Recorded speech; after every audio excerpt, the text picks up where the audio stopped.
Hi guys, good evening.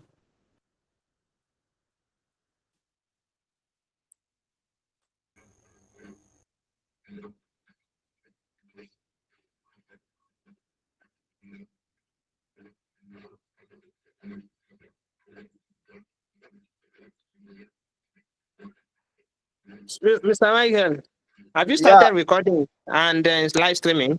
Yes. Yes. Yes. Yes. Okay, so please kindly disable the camera. We don't need Yeah. their faces. I've done that. Okay, that makes sense. Good evening, everyone. You are welcome to Apex Professional Associates lecture series for November 2025 diet. The diet with the new syllabus. And by my, if I'm not mistaken, this should be our first taxation class for the diet. And this paper is a very important paper because we are starting at a very, very critical time that there is a big shift, there's a big change in the taxation space. The Nigerian taxation system has gone through a total overhaul. There has been a very big shift from the old system to the new system of tax. Both the tax administration, even the tax authority name, so many tax laws has been affected, and then it is as good as everybody is on a plain level. So people have to unlearn what they have actually known before in order to relearn new things. So it is very, very important. It is very, very important. And what we will just be doing and at Apex for you is will be more like a facilitation. We do not know it all. Why? Because nobody is an island, especially in this new taxation space that we are now. So with me on this call, I have Mr. Michael Osunyomi Peace, ACA. He has been our taxation tutor for quite a number of diets, and then has been consistent and committed to delivering value for the sake of humanity. And then he will be our facilitator for tonight. If you observe, you have taxation 2 times on the timetable. So, which means there's a possibility that you're going to have one other tutor that will join him in delivering this taxation paper lectures to you guys for this diet. Decorum in the class and composure is very, very important. Let me emphasize it, please and please.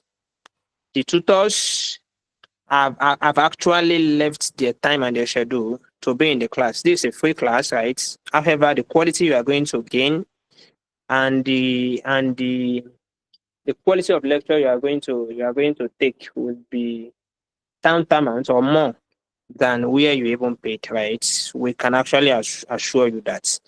So the only way you can respect our time and reciprocate this gesture is to be committed, be consistent in class, and more importantly, be composed and be comported. Do not disturb class, right? Except you have question, please kindly mute. If you have a question, the lecturer will coordinate that. You will raise your hand, and you will be called upon to ask your question. If possible, please suspend any question to the end of the class.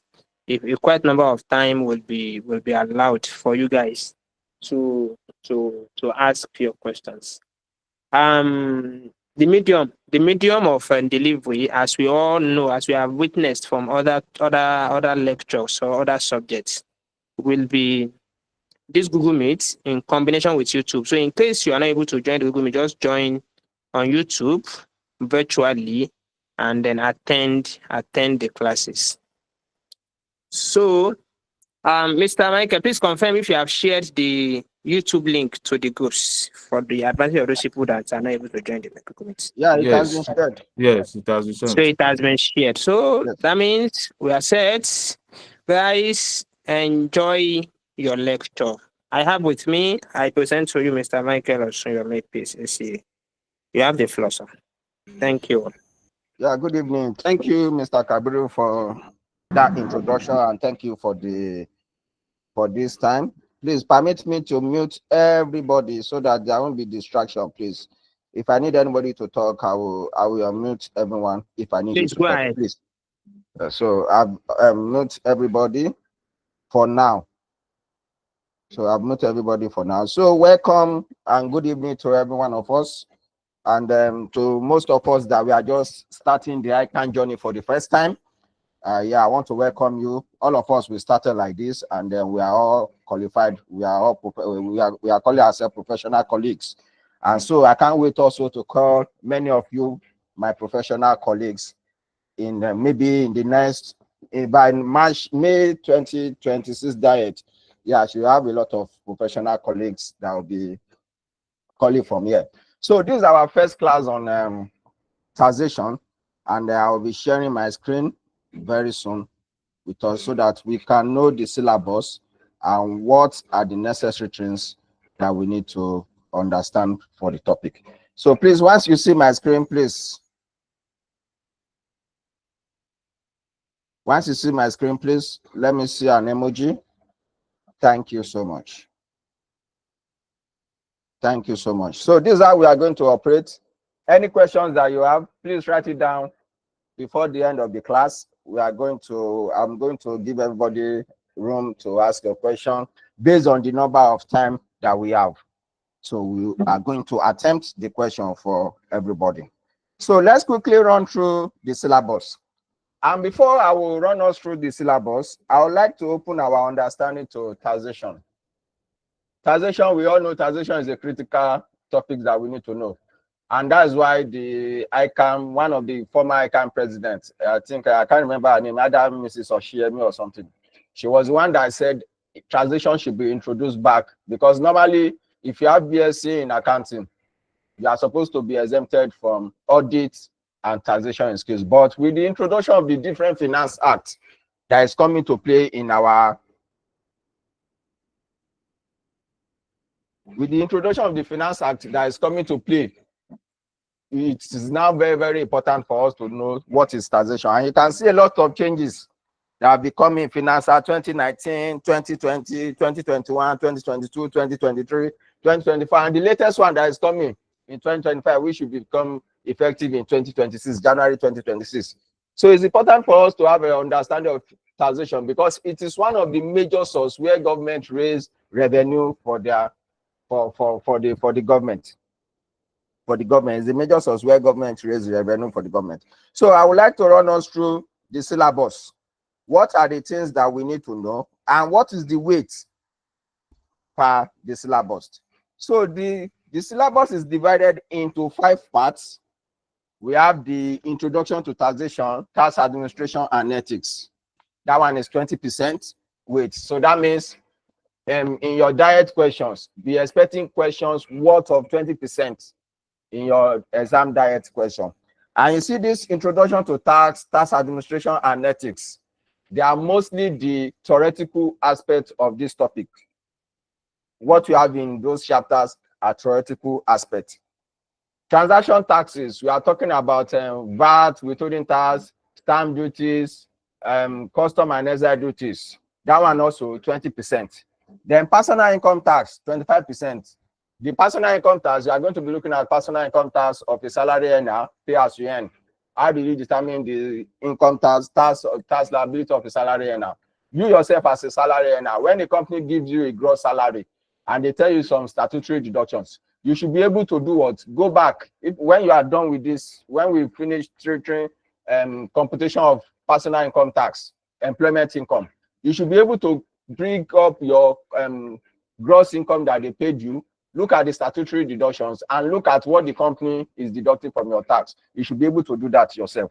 Then personal income tax, we are looking at personal income tax also for sole proprietorship, trust, settlement and estate, and partnership.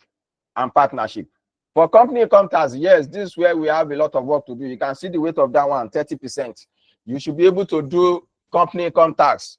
You should be able to do adjustment of expenses, disallowable and allowable expenses.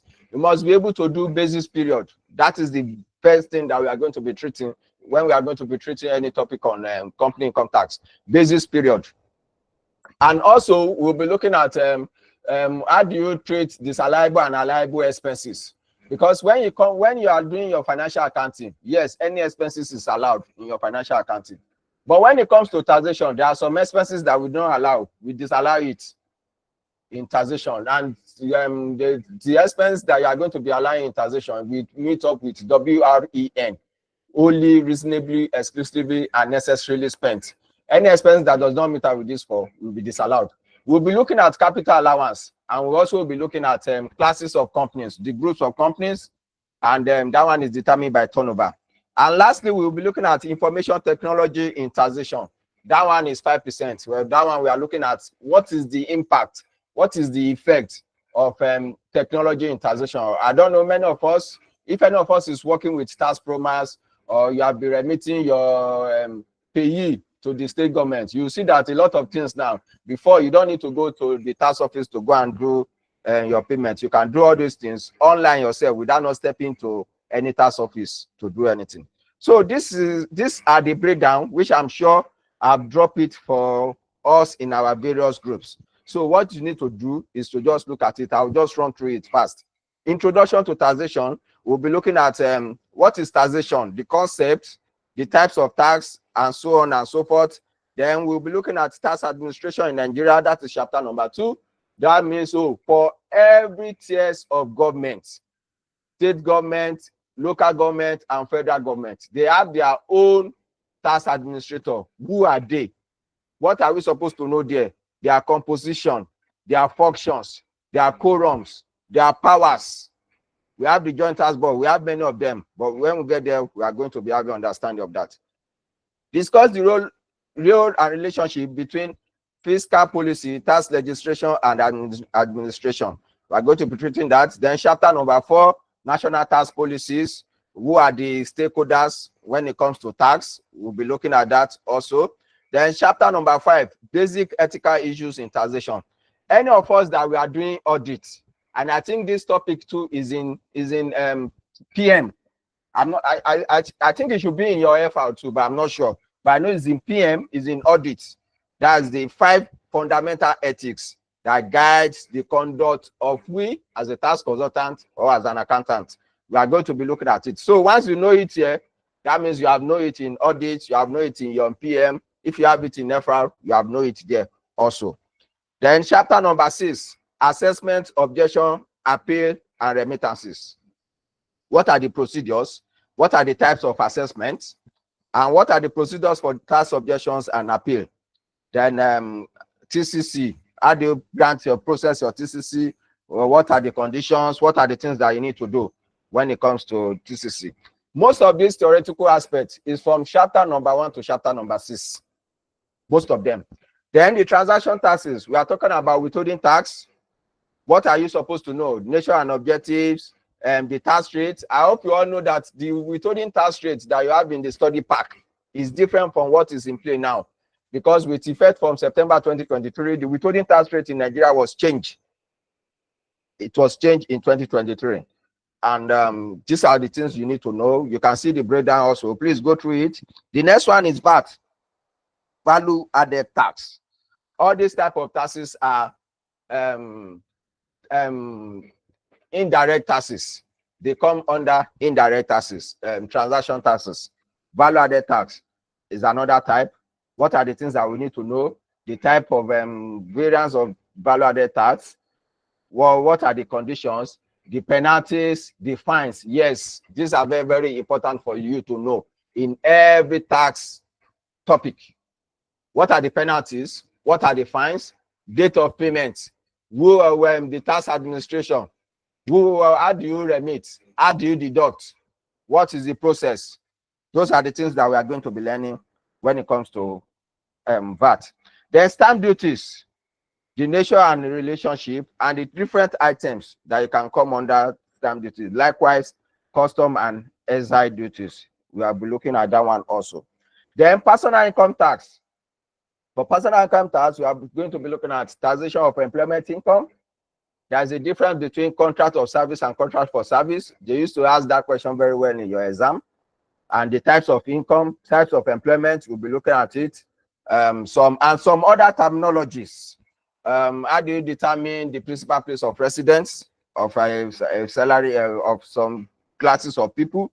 We'll be looking at that. Benefit in kind, taxable and tax exempt income. So when we are going to be treating that, we are going to be looking at end income on end income, tax exempt, statutory deductions, and CRA. Yes, by now we still have CRA, but from January 2026, there will be nothing called CRA again, based on the introduction that will be coming in with the chairman of the fiscal committee, which is Mr. Taiwo Oyedele. Then the relevant tax authority, time of residency, offenses and penalties. Then the taxation of trust settlement and estate, we'll be looking at that also. Then taxation of sole proprietorship, we'll be looking at it. Loss relief, basis period of assessment. What are the taxable and non-taxable income? We'll be looking at it, and we'll look at capital allowance also. And I'll go to taxation of investment income. Yeah, how do you tax investment income? And also, let me tell us, by now, just write this down, franked investment income. What are franked investment income? You can start reading on it, but when we get there, we are going to be knowing them very well. Then company income tax. Company income tax, there is what we call taxation of non-specialized businesses. So these are companies' income tax. How do you charge them to tax? How do you treat their disallowable, not allowable and non-allowable expenses based on the relevant finance act? Basis period. Under this basis period, we are going to be looking at commencement, change of accounting date and cessation. We are going to be looking at loss relief. We are going to be looking at capital allowance. We are going to be doing a lot of work when it comes to company income tax. Yeah, I can tell that. Then you are going to know how to determine the tax liability, how to determine the taxable profit, how to determine the tax liability. What is the treatment of capital allowance? What is the amount of capital allowance that you can absorb in a particular year of assessment? So also you know all those ones. Then taxation of specialized businesses. How do you treat specialized businesses? How do you subject them to tax in Nigeria? We are going to be looking at it. Then we are going to be looking at tertiary education tax. Tertiary education tax. And how is it computed? Allocation and distribution. Who are the composition and functions of the board of trustees. And the last one is the application of information technology in taxation. Application of information technology in taxation, which we are looking at the effects of technology in taxation, and especially tax promas when it comes to FRS. What is the effect of tax promas and some other things, challenges that are facing it. So I want to read this statement from ICANN. They said ICANN reserves the right to examine any topic in the syllabus at any examination direct. New laws, regulations, and relevant tax circulars may be examined after 6 months from the date of issue, even if they take effect in the future. Take notes. 6 months, the current tax change that is coming, I don't know whether it's up to 6 months. It's not up to 6 months. But who knows, by November, it should be up to 6 months. Too. So that means they can test you on it. What are the changes that are being introduced by the current regime on tax? What are the changes that are being introduced? So that's the run. That's what I can tell us on the syllabus for taxation. That is all I can tell us on the syllabus for taxation. So please let me know if you are still following me, please. Let me know if you are still following me. Any emoji from anybody? Yeah, thank you so much. Thank you so much. So, before we start looking at our class, just keep your question till the end of the class. If you have any question, just write it down. Before we start looking at our class, I want to tell us this, how you can easily pass taxation. Just as I've told us, I can say they reserve the right to ask any question. Please take note. They can ask you 50% theory question, 50% calculations question. You cannot sue them. You cannot ask them why. And if they like, they can ask you 20% calculation question and 80% theoretical questions. So if you are the type that does not like theory in taxation, please, you need to sit up now. Chapter number 1 to 6, 7, 8, custom and SI duties, up to custom and SI duties in your syllabus, study pack. Start reading them now. And another thing that I will tell you is that every question at the end of each chapter of the study pack, please practice them. They are likely examination questions. They are likely examination questions. So please don't joke with any of these questions in study pack. Now, another method that will tell us this, that what I used to do then that helped me so much. We are doing November 2025 diets. There is this stuff that I used to do. I'll pick up like 5 diets of November. I'll look at the pattern of questions. Number 1, 2, 3, 4, 5, 6, 7. What are the pattern of questions that they used to ask?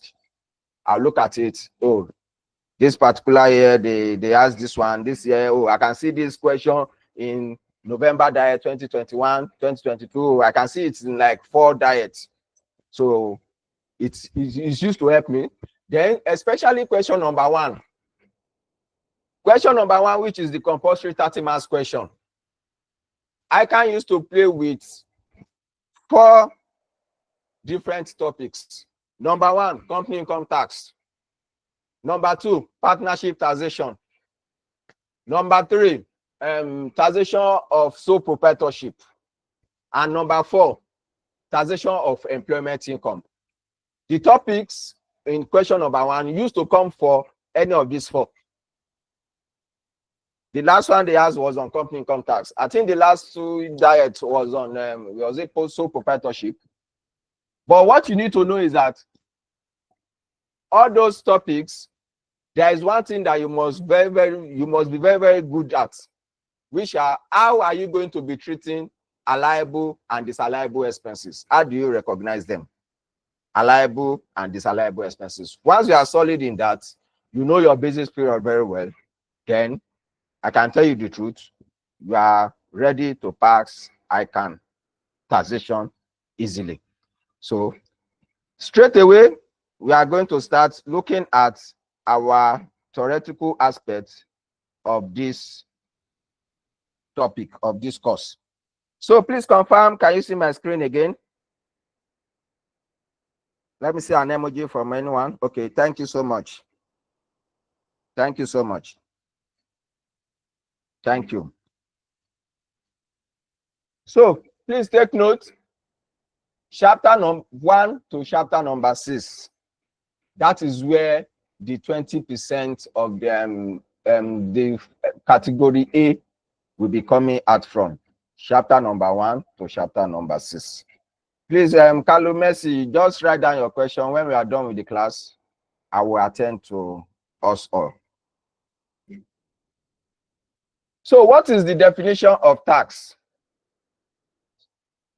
When you are going to be defining some topics or some courses in your tax subject, you have to take note of some keywords.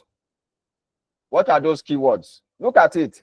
Taxation is a compulsory contribution levied by a sovereign power on the incomes, profits, goods, services, or properties of individuals and corporate persons, trust, and settlements.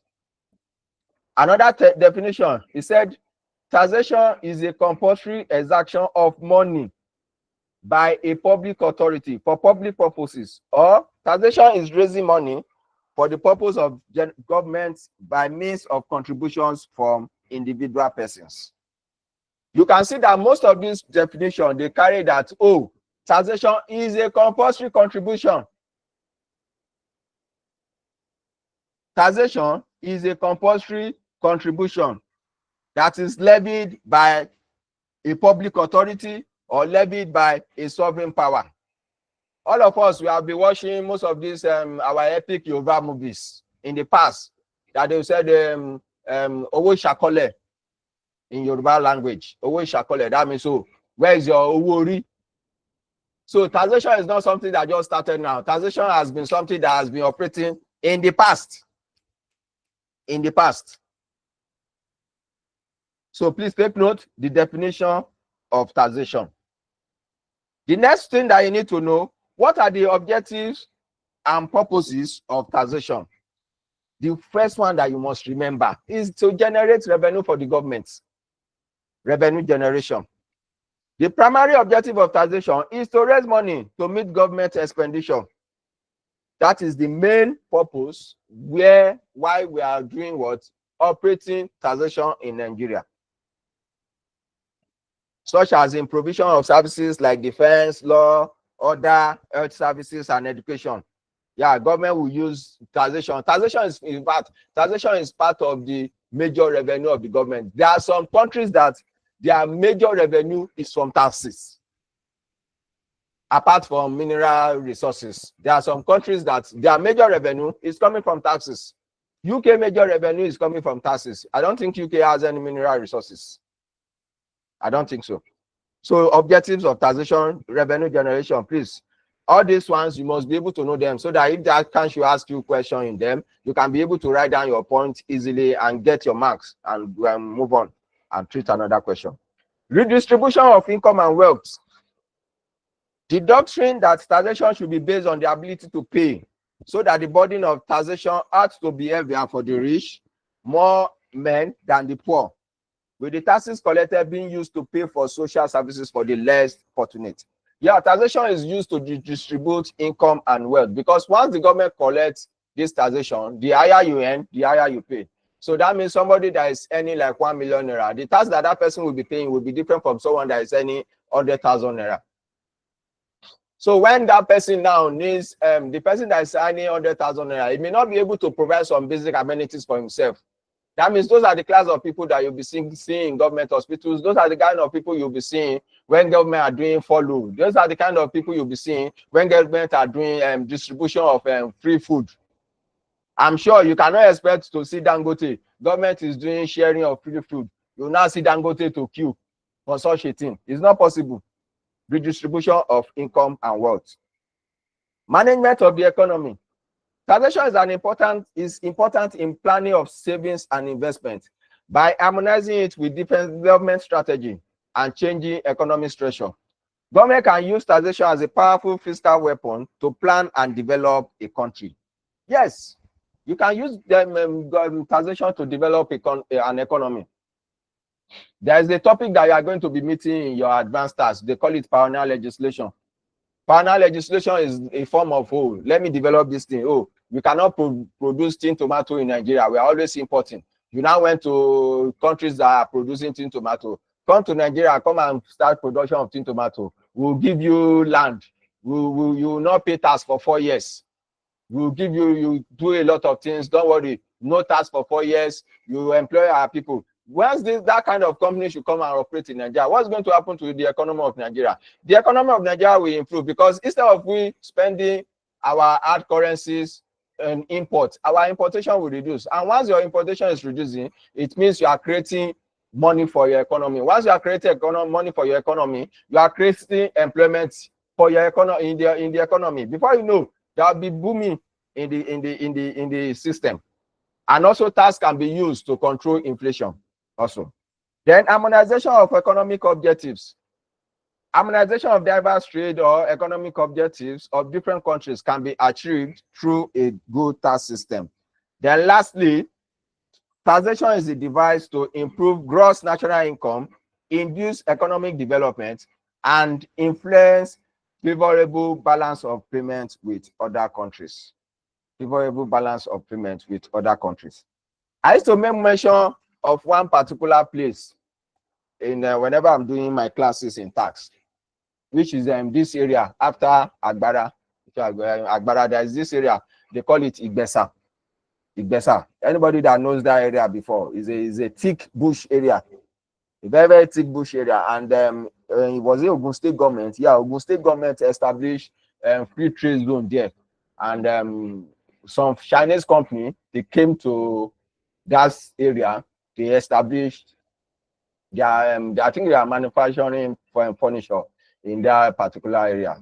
The last time I passed through that Igbesa was, that should be maybe like 10 years ago. 10 years ago, it was thick bush. You can run that road between 10 to 12, 15 minutes easily without you seeing most of the things you just be seeing on the road. Maybe trailer that are coming from Unilever that are going to connect to Ikeja. But the last time that I passed that road, I saw so many developments. Why? They are Chinese company. They have been able to transform that area. So many development there, the movement of motors. In fact, there is the particular place, there is a bus park there now. That's the effect of taxation. Because the government invited them that, oh, this is a free trade zone, come and establish their system. Before you know, the economy of that side, Igbesa has boomed up. And I'm sure Igbesa should be in the map of some Chinese nation in their country, because their own national is there. And that place now, the land, the amount they are selling land there is not small money. It's not small money. Meanwhile, then they will come. In fact, they will come and say, "Come and buy." You will be the one using them to do. No, I'm not buying. I'll come next week. I'll come 2 times. But with the effect of that company coming to Nigeria to establish themselves there, that place, that area has boomed up, and the establishment of school, one university, the private university, one church university, that I think 7-day Adventist university, everything is booming there. That is the impact of taxation. Igbesa now has boomed up. It's no longer, you cannot call it a bushy area, or what do they call it? Rural area. You can no longer call it rural area, because it's now a semi-urban area, because of a lot of white people and a lot of activities, businesses that are going there. So please take notes. You need to know taxation. What are the objectives of taxation?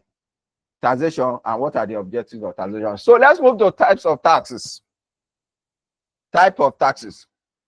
When it comes to type of taxes, we are going to be looking at type of taxes in 2 different ways. We have number 1, type of taxes by methods, and types of taxes by incidence. I hope I'm not too fast, please. And I hope I'm not too fast, please. Give me a sign, let me know if I'm not too fast. Okay, thank you. And if you want me to increase the speed, let me know also.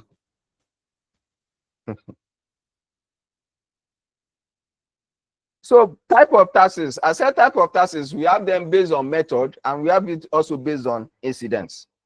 When we are talking about type of taxes based on method, that's when we are looking at proportional tax, progressive tax, and regressive taxes. When we are looking about type of taxes based by incidence, that's when we are looking at direct and indirect taxes. Direct and indirect taxes. So what are the type of taxes based on method? Proportional tax. This form of tax assesses a taxpayer to tax at a flat rate on his total assessable income.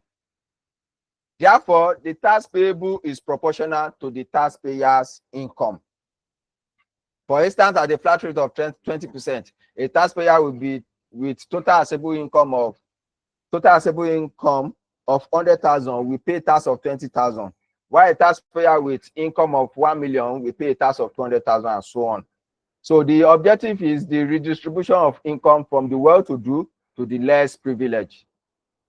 That's proportional tax. I think this proportional tax is you can associate it with company income tax, because company income tax, we have the size based on small, medium, and large. Small, you don't pay tax. Medium, your tax rate is it 20% or 25%? Large, your tax rate is 30%. But from 2026, it's going to change. It's going to change. So if I'm a large company, if my taxable income should be 100,000 naira, I'm using a flat rate. If my taxable income should be 1 billion naira, I'm using a flat rate. Please take note. Another type of tax by method is regressive tax. And sorry, progressive tax. And this progressive tax means that as your income increases, your tax should also increase. In Nigeria, we are making use of this progressive tax to determine the tax liability of personal income tax. And we have this rate. This rate they are going to give you in the exam hall. So I'm sure you are still going to be using this rate in the exam hall. The one of first 800,000 will be from May 2026. So please do all you can now to pass this tax down so that you know you have passed it. You don't need to go and worry yourself on this rate. Although they are going to give you in the exam, so you don't need to do what? You don't need to cram it in the exam. And this is the rate that we are using to determine the tax liability of personal income tax, Peter. Personal Income Tax Act, Peter. The third in the type of taxes by method is what we call regressive tax. And this regressive tax means that the tax payable decreases as the taxpayer income increases. I hope we all agree that no, there is no country that can be practicing this kind of regressive tax. That when my income gets to 5 million naira, my tax will reduce. It's not going to be possible. It's not going to be possible. The higher you earn, the higher you pay. So take note, type of taxes based on method, proportional, progressive, and regressive tax. Then the second type of tax based on incidence. We have what we call direct and indirect taxes. And let me tell you this, why is they call it by incidence? They are looking at the direct impact of tax on your income. The direct impact of tax on your income. That's what they are looking at. And for this direct tax, they said this is a form of tax that is accessible directly on the taxpayer who is required to pay tax on his property, income, or profit. The type of taxes that fall under this heading are personal income tax, company income tax, capital gain tax, tertiary education tax, and Petroleum Industrial Act. Petroleum Profit Tax, but it has been changed by the late President Muhammadu Buhari to Petroleum Industrial Act. So that means before they pay you, before you take your income, you must deduct tax directly. Direct tax. Look at the name, direct tax. Directly, they must take it from your income or they must take it from your profits. Then indirect tax. Indirect taxes are those which are imposed on commodities before they reach the consumer and are paid by those upon whom they ultimately fall, not as taxes, but as part of the selling price of the commodity. Examples are value-added tax, stamp duty, excise duty, and custom duties. Let's look at it. Indirect taxes. If you should come to me now, I'm selling laptop. You ask me how much is the laptop. I'll just tell you this laptop is 800,000 naira. That is the sale amount that I'm telling you. That 800,000 naira that I told you, indirectly, VAT is inside it. VAT is inside it. So now let's look at this now. I'm selling laptop. Before I sell, I'll go and buy from the manufacturer. The manufacturer, when the manufacturer wants to sell to me, he's going to add indirect tax, which is VAT. VAT is going to add it. The manufacturer sold to me, I paid the VAT on it. What the manufacturer will just tell me is the amount. Me, I'll pay. I don't know that indirectly VAT is inclusive. When I brought the laptop to my own store, I will display it. I added my own profit on it also. I will also add my own VAT. Indirectly, I've added VAT. If the final consumer should now come now to pick up that laptop, the person that wants to use laptop for his own workplace, what I'll just tell this person is the amount that I'm selling my laptop. But unknowing to him, it's only with you, a tax consultant or an accountant, that will know that, oh, this thing that you are buying, it has involved the VAT that the manufacturer paid, the VAT that me too I'm paying, everything plus the cost is what I'm transferring to you. That's why they call it indirect taxes, because you are paying it, but you don't know that you are paying it.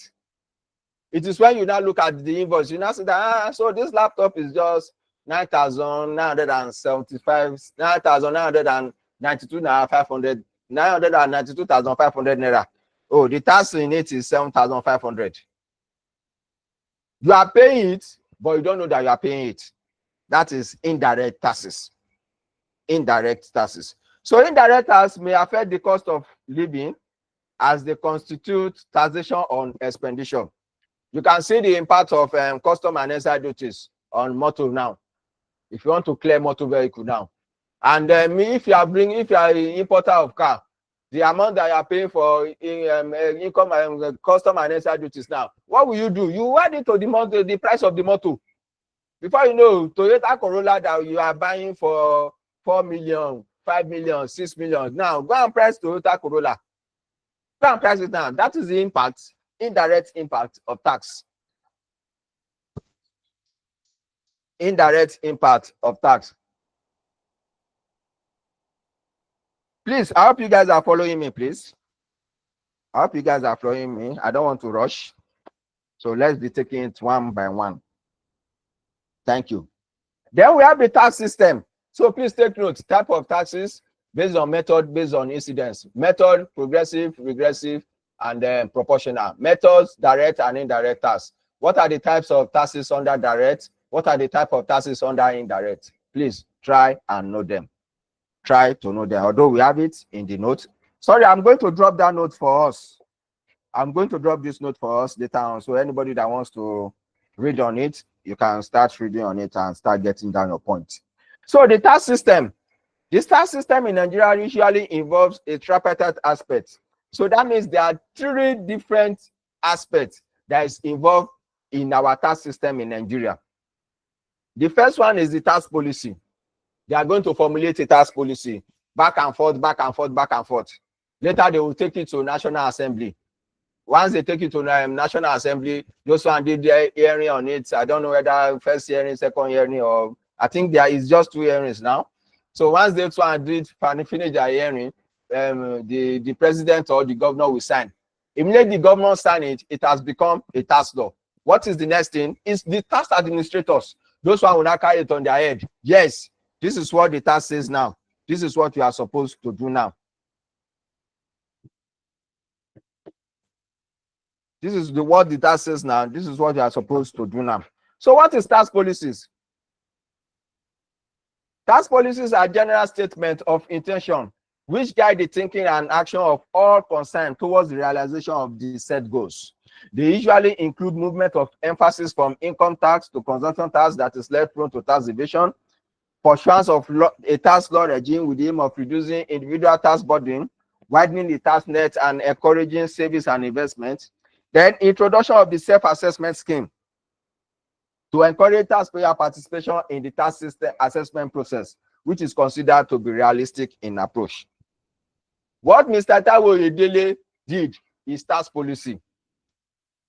Because he did it for me, broke down that tax policy. Oh, we are doing this. We are increasing VAT rate from 7.5 to 10%. Another year from 10% to another 10%. But when they brought it out to the public, gas goes, up and down, up and down.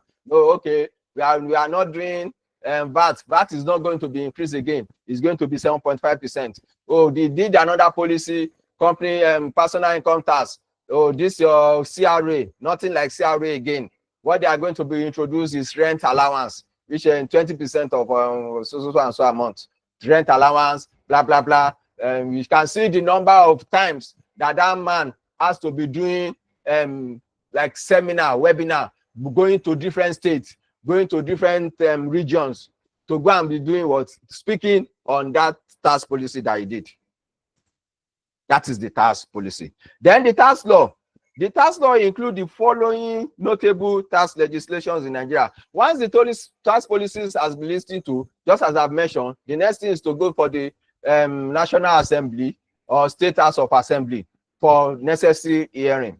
And once the necessary hearing are done, they will pass it to Mr. President or Mr. Governor to do what? To sign it into law. And once the government signs it into law, it becomes an act. So we have the Personal Income Tax Act, PITA. We have the Company Income Tax Act, CITA. We have the Petroleum Industrial Act, PIA. We have the CGT Act, Capital Gains. We have the Value Added Tax Act. We have the Tertiary Education Tax Act. And we have the Stamp Duties Act. The next one is the Tax Administrator. The Tax Administrator, this involves practical interpretations and application of the tax laws. They are the body charged with the administration of tax in Nigeria. And don't forget, I mentioned that before that we have 3 tiers of government in Nigeria. We have the federal, state, and local government. And each of these tiers of government, they have their own respective tax administrator that used to help them to collect tax. The tax authority of these tiers of government derive their information from the relevant laws, which includes the following. For federal government, we have the Federal Inland Revenue Service. Section 123 of the Federal Inland Revenue Establishment Act 2007. For State Internal Revenue Service, we have Section 87 of Personal Income Tax Act 2004 as amended. And for Local Government Revenue Committee, we have the Section 90 of Personal Income Tax Act, Cap P8 LFN 2004 as amended. So please take note. The tax policy, from tax policy to tax law, from tax law to tax administration. The administration is not to ensure that, oh, this is the way the government says you should be doing taxes. This is the way the government says you should be computing taxes. This is the way the government says you should be remitting. This is the way the government says you should be deducting. Make sure you are doing it properly. Make sure you are doing properly. I think the recent one that just came up with FRS was e-invoicing. And there are companies that turnover is 5 billion naira. If your company turnover is 5 billion naira and above. So if there is any of us here that your company turnover is 5 billion naira and above, please, it is important for you to go and do e-invoicing with FRS, because I think they are giving them up to 1st of August to come and do the necessary things. If not, sanction is coming. Sanction is coming. So if you are among here, please quickly advise your company or advise your tax consultant or financial controller or CFO to do the needful. Thank you. Principles of taxation. Principles of taxation. This was put forward by Mr. Adam Smith in 1776. And he said that, please take note, this principle of taxation can also be called canon of taxation. So in case I can ask you to explain canon of taxation, please, it's the same thing. No, don't say that boy that used to teach us in APES did not teach us that one. No. So please take note of that. Principles of taxation.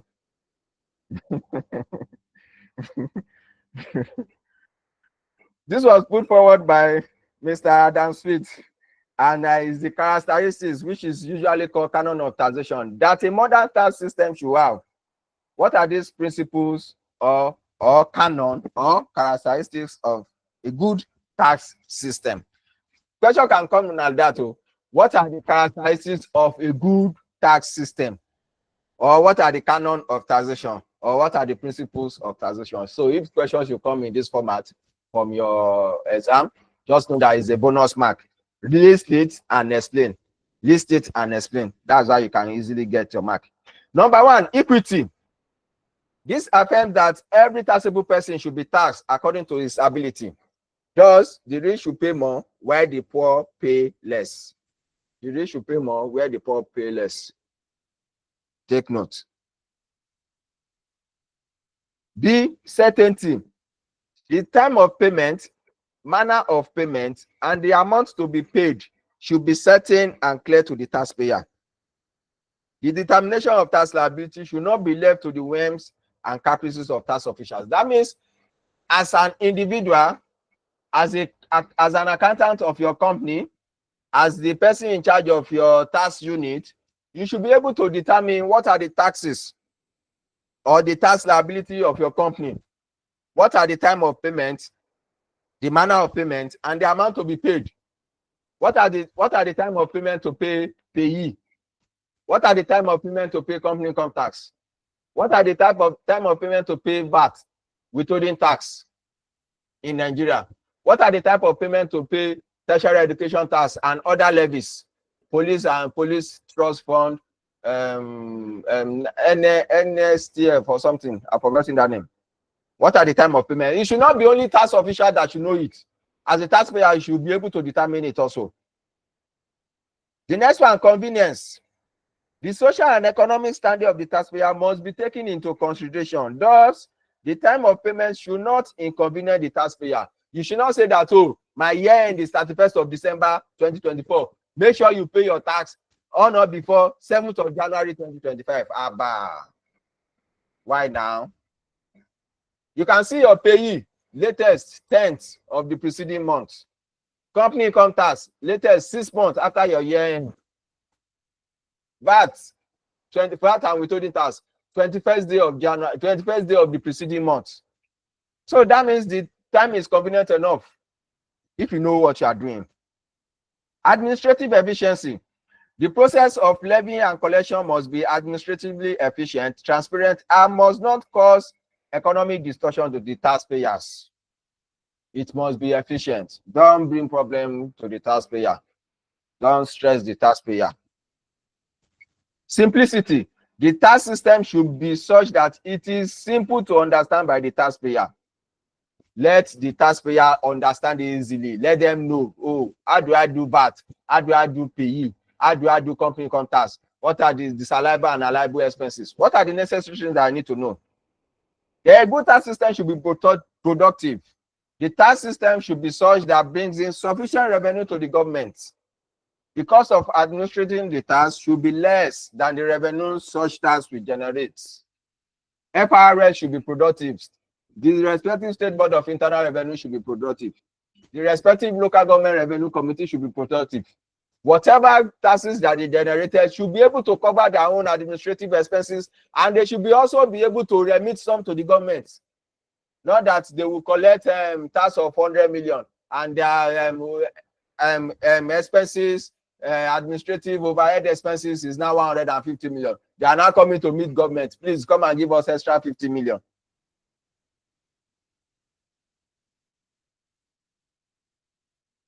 Flexibility and stability. A good tax system should be flexible enough for changes to be effected by any government of the day.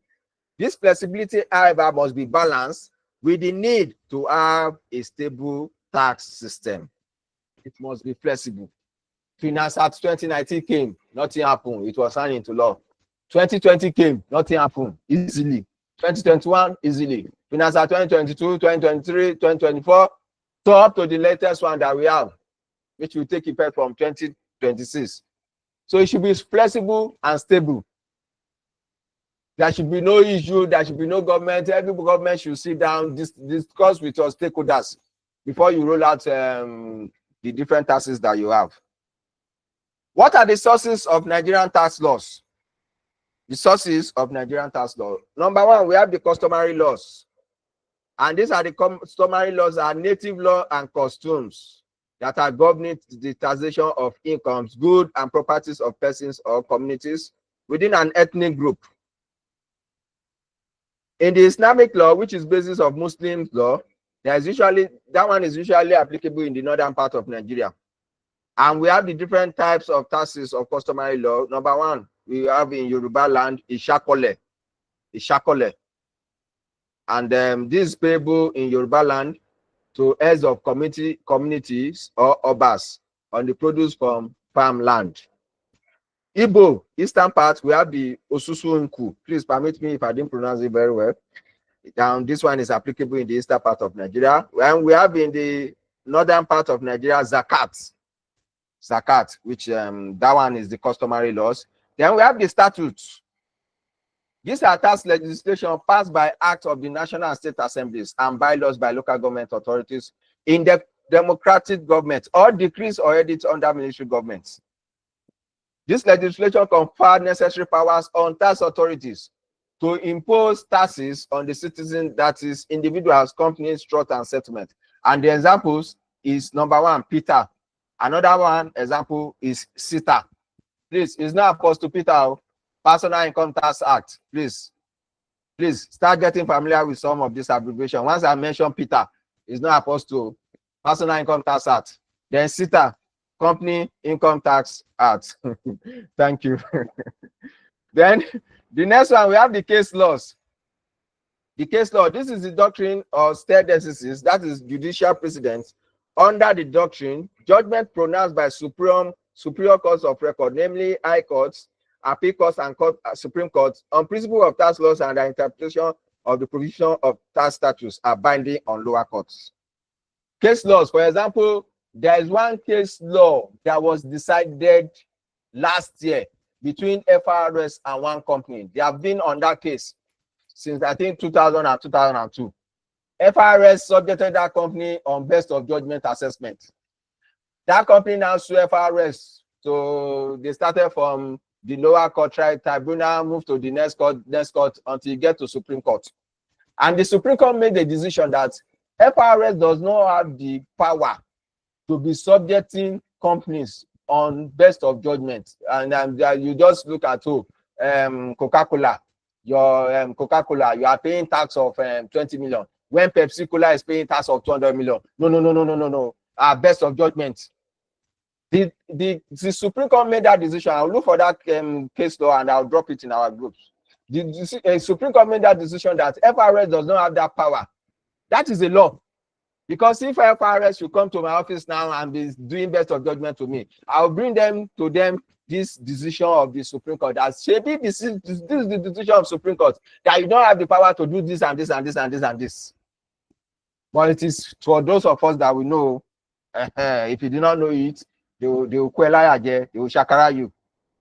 And once they do that one to you, you yourself, you don't know the tax law, that means you have to face the liability. The next one is circulars issued by and practices of the Inland Revenue. Some of the circulars that they issued. Sometimes, like this one that I talked about, that e-invoicing is a circular. And they said every company that your turnover is 5 billion and above, that you have, is it 1st of August or 31st of August, that they have up to that period to do e-invoicing. And they have been going about doing a lot of webinar on it. Then opinions of tax experts and others, insofar as the court take judicial notice of them, budget and pronouncements of relevant ministries, and the Constitution of the Federal Republic of Nigeria.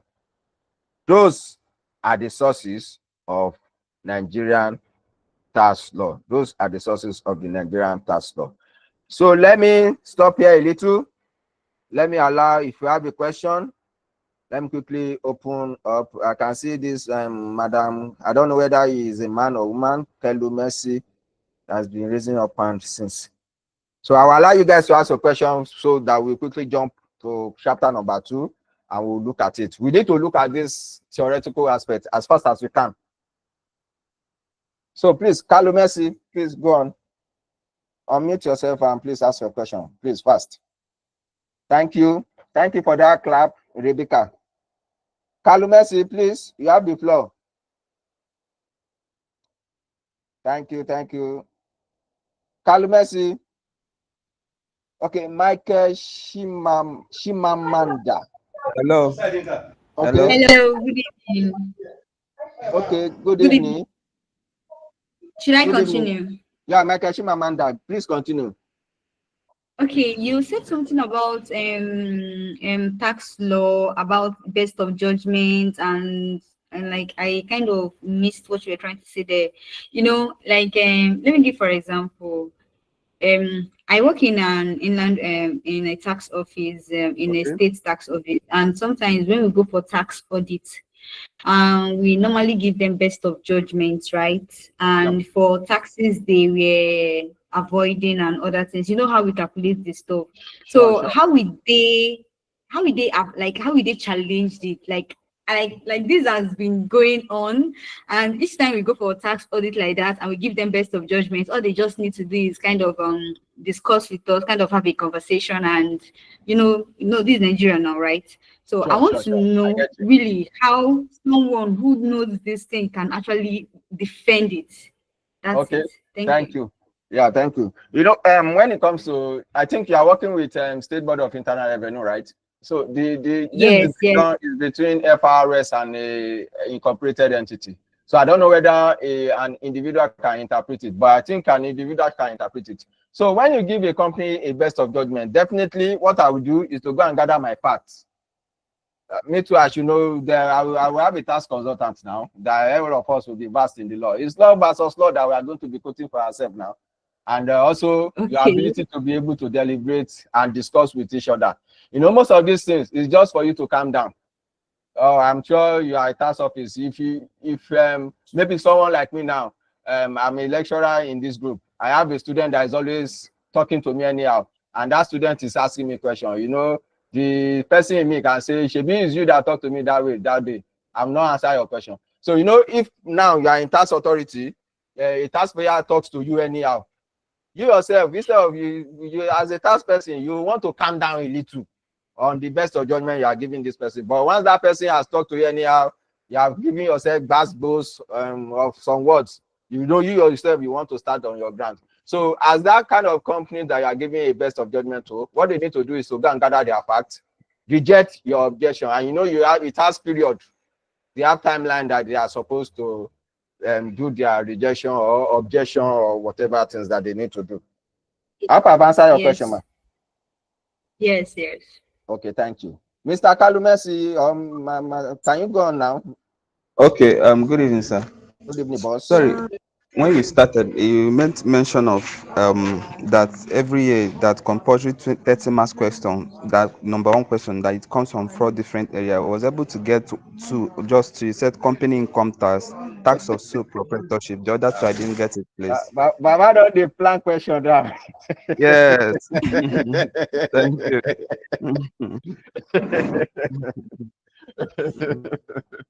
Okay, I said the number one question, the 30 marks question. It used to come from company income tax, from taxation of partnership, taxation of sole proprietorship, or taxation of employment income. Okay, thank you, sir. But that does not mean I cannot change you. Yes, yes. I remember one diet in advanced tax that they brought only one calculation question, everything theory, and pass. Then you know, all of us now we have entered exam calculation. They'll bring this one, they'll bring this one. Let me know this one, let me know this one. A lot of us accountants, most of us don't like theory. We don't like so please. That does not mean question cannot come from other, but go and look at the syllabus pathfinders. The 4 go and look at pathfinders. Look at the question number 1. It is based on these 4 types, mostly based on these 4 types. They will load it with some calculations question, and they will load it with some theoretical questions. Thank you. Okay, thank you, sir. So, Opade Miriam, I hope I pronounce your name well, please. Forgive me, Opade Miriam. Yes. Good evening, sir. Good evening, ma'am. So when you're talking about the sources of Nigeria tax law, I didn't get the last two sources. I didn't get them, sir. Okay, the last 2 sources of the Nigerian tax law. Okay, quickly, let me just go through it. Don't worry, I'll still drop this note for us, though. The budget and pronouncement of relevant ministries and the Constitution of the Federal Republic of Nigeria. All right, sir. Thank you, sir. Have you gotten it now? Yes, sir. Thank you, sir. Okay. Who is the next person? Mr. Please, if I've answered you, please, you can drop your hand. Let me see others.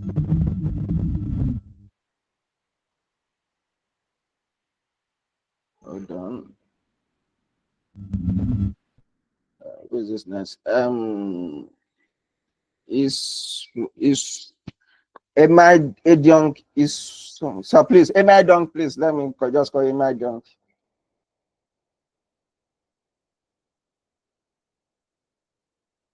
Mr. Kalumesi, do you still have a question?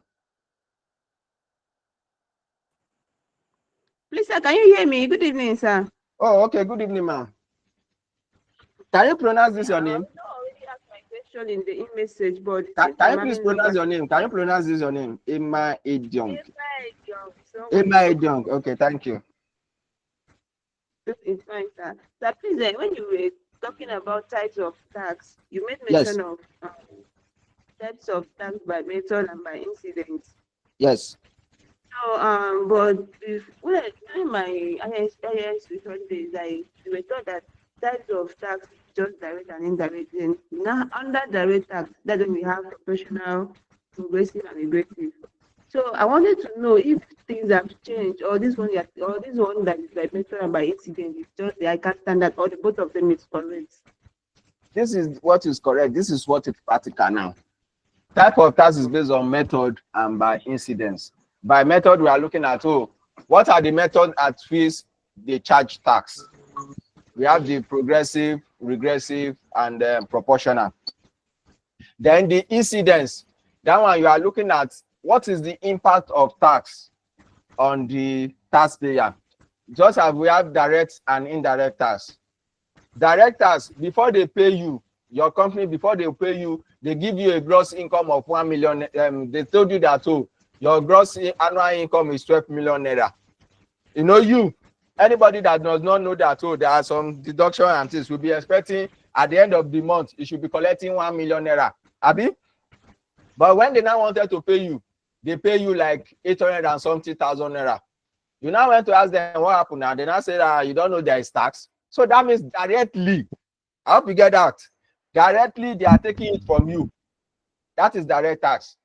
Then the indirect tax, just as I've explained, you want to go and buy phone. You enter fast food to buy food. They'll just tell you that, this thing is 2,500. This thing is 25,000. This thing is 250,000. You will just pay the 250,000. But indirectly, you don't know that this 250,000 that you are paying, tax element is part of it.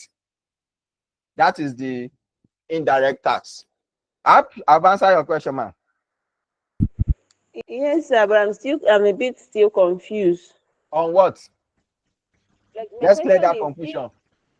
Okay, for example, sir, if let's just say it's not like can someone asks about types of direct tax, can I still mention this progressive, regressive? No. Type of direct tax. Type of direct tax is personal income tax, company income tax. That means the tax they are taking directly from your money. Okay, I understand now, sir. Thank you very much. Thank you. Mr. Sadiq Olawale Ibrahim. Yes, sir. Good evening, sir. Good evening, sir. Yes, sir. Sir, you made mention of I think the letter of the personal income tax. So I was there was also the aspect of personal income tax. Okay. To I think there's one scenario I have currently, so I want to like help me on that. So there's a situation whereby the most end and they remitted them taxes for the staffs, and later on they later noticed that there are some increments in the staff's salary. Maybe after maybe for this tax now last month they remitted their tax for them for the staffs, but this month now they feel that there is difference or changes in the salary. In that kind of situation, how can someone like tackle that kind of problem? Let me get your question. Where they pay you salary, let's say for example, last month they pay you like 1 million naira. 1 million naira. Yes, Then yes, this current month they not pay you like 950,000 naira. Be? No, like last month they paid like 950. Let me see last upper month they paid 950 last upper month. So last month they not pay 1 million. But unfortunately you don't have the statements for you to like do your normal daily routine activities. So maybe this month you now got the statement for both last 2 months and this month. You now notice that there's changes in the salaries and you've already remitted tax for those staffs. You can go to the HR department, or you can go to the definitely is HR department that you go and relate your issue to. Then the HR department will get the details from the financial department or FinCon or whatever name that is called to know what really happened. But definitely there must have been an increase somewhere, or maybe they have been over deducting your taxes before and they are rectifying it, or maybe there is an increase, or the company decided to dash everybody some token extra. Okay. Yes, sir. But you can actually go to your HR. Okay. All right. And also, hold on. You can help them if they have not been deducting taxes correctly. You can help them to let them know, because any issue is not the you people that they will come and meet. It's the company that will face the problem. Okay. Oh yeah, the next question. So the another scenario is, what if you maybe you mistakenly remitted the tax for them, and later you now notice that there's a changes in figures that you remitted in for the last month. What can I do in that kind of situation? You have to go and meet your tax. If it is pay as you earn, you have to go and meet your account officer. You Yes, know, yes, yes. your each company they have an account officer in the tax office. So just go and meet your account officer and Yes, explain to yes. him. I mean, if the account officer is the one that made the mistake. Eh, it depends. You can dialogue. Let's talk this one later in the class. Just chat me up. Okay, You understand? okay, sir. Okay, Yes, thank you. okay. Mr. Oyewole Bukola or Mrs. Oyewole Bukola. Oyewole Bukola, please, you can go on. And after that, I can still see the hand of Michael Shimanda. And the last question I'm going to take is from that one of Mr. Kenneth Bakosamen. So after that, please, nobody should raise up hand again. No, I want to cover chapter number 2. Oyewole Bukola, please go on. Good evening. Good evening. Yes, good evening, sir. Good evening, Sir, ma'am. please, my question is taxation of employment income. Yes. Is it the same as personal? Yes, it's under it. Under personal income tax, we have the. I see asking. Okay, let me hold on. Please go on. Or your network is breaking. Done. Your network is breaking kind of. Okay, you are done, Yeah, right? I'm done. Okay, thank you. Under Personal Income Tax Act, please, you can mute. Can you please mute? Thank you. Under Personal Income Tax Act, we have the taxation of employment income. We have taxation of sole proprietorship. We have taxation of partnership. We have taxation of trust settlement and estates. And we have those ones under taxation of Personal Income Tax Act. And any unincorporated entities, let me just categorize them at that. Unincorporated entities, their tax we fall under Peter, not Apostle. Michael Shimamanda, please go on. Thank you very much. Now, I want to really understand the guy that talks about employees tax. I want to really understand how this thing goes, right? Did they do the tax computation like before the year comes? Now let me explain. Like, let's say for example, let's say in 2025 now, people will come and remit their tax. Like, what if they increase salary during the year? Like, I don't know how to. I just want to know how this. Maybe for example now, you know, tax is personal income tax is computed on annual basis, right? Especially taxation of employment income is on annual basis. But once there is an increase in maybe during the year on the company tax salary structure, then it's supposed to take effect on the tax liability of every employee. Is supposed to increase. It's supposed to increase. Then they will not remit it for the next coming year, right? No, they're supposed to start remitting immediately. If, for example, now they increase the salary and the salary increment is taking effect from July 2025. So that means the tax that they are going to pay on income of July 2025 is supposed to increase. You get it? Yes. And do they used to pay in like annually, or they used to after computation they will divide it in monthly? They will not divide it. Pay is pay monthly. It must be paid 10th or not before 10 days of the preceding month. So that means payee of June 2025 supposed to have been paid 10th of July. Latest 10th of July is supposed to have been paid. I'm sorry, I want to understand this thing. Okay. Is it paid on that month's salary, Gongon, or is it the annual salary? Like, I will calculate their annual salary. You calculate the annual salary, you now divided it into months. You calculate the annual salary, you now divided it into months. So you divide it. Yes. You divided it into monthly. Yeah, thank you very much. Okay, thank you. Kenneth Bako Samuel.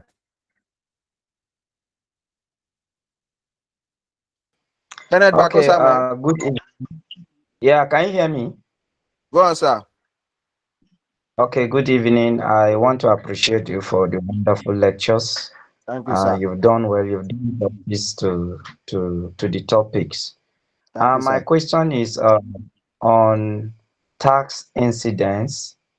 Okay. Um, you made mention of you talked about the indirect and the direct tax, Yes. and then under the indirect tax, you talk about VAT, stamp duties, and others.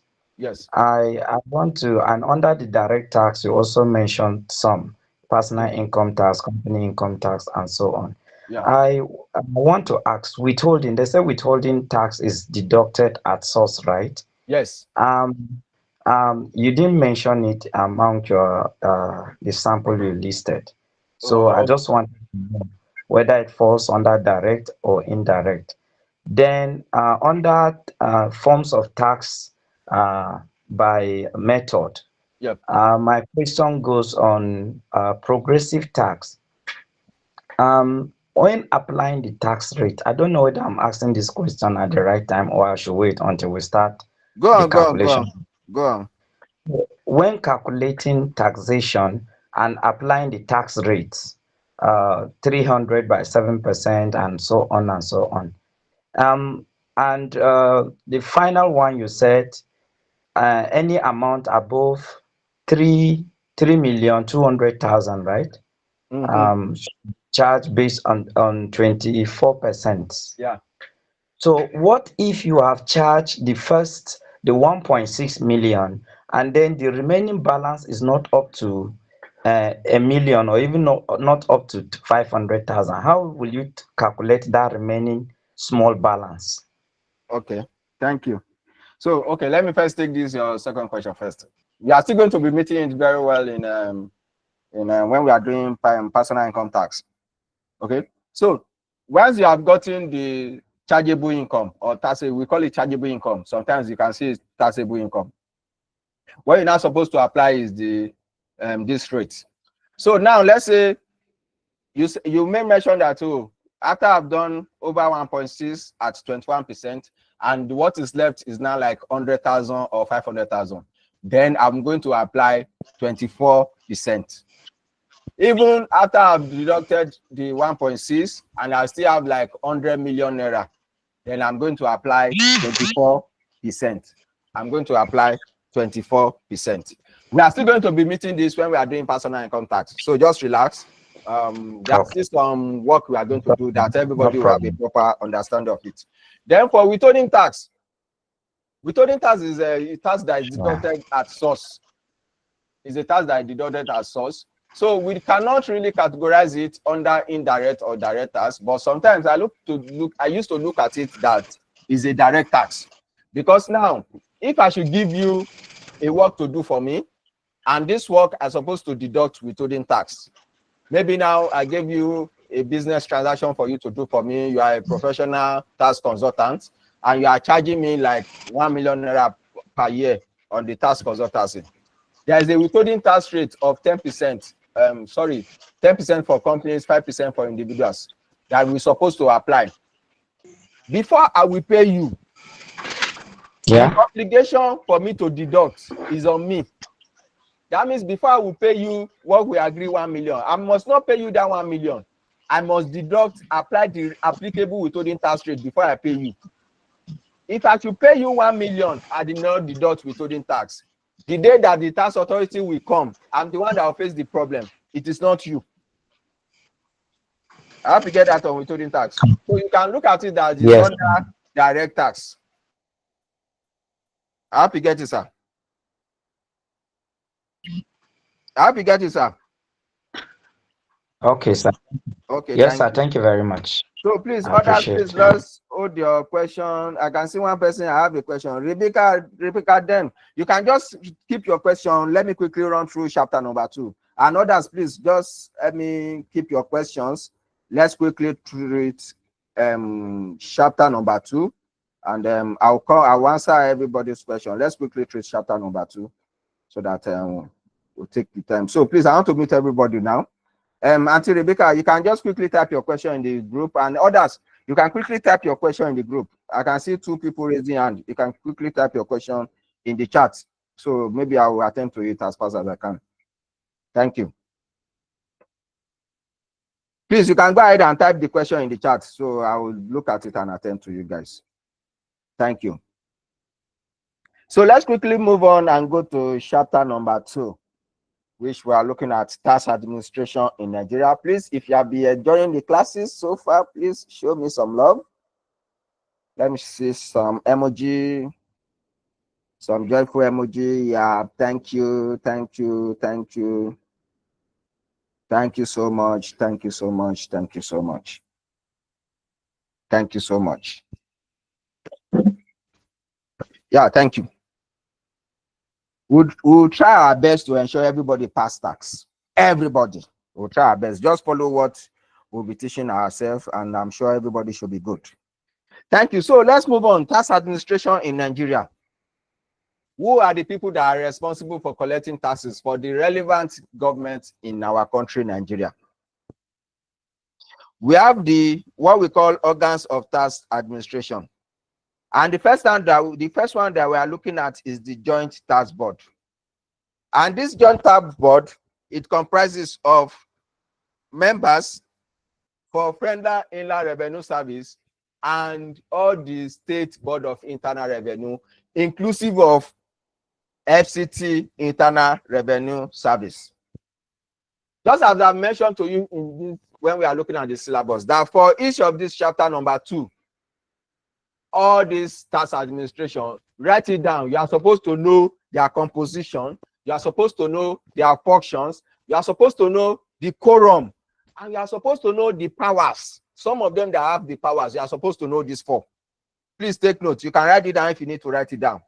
The composition, functions, power, and quorum. You are supposed to know them, please. And if they should give you a question on this chapter number 2, from chapter 1 to 6, if you know what you are doing, question from chapter 1 to 6, they are bonus question if you know what you are doing.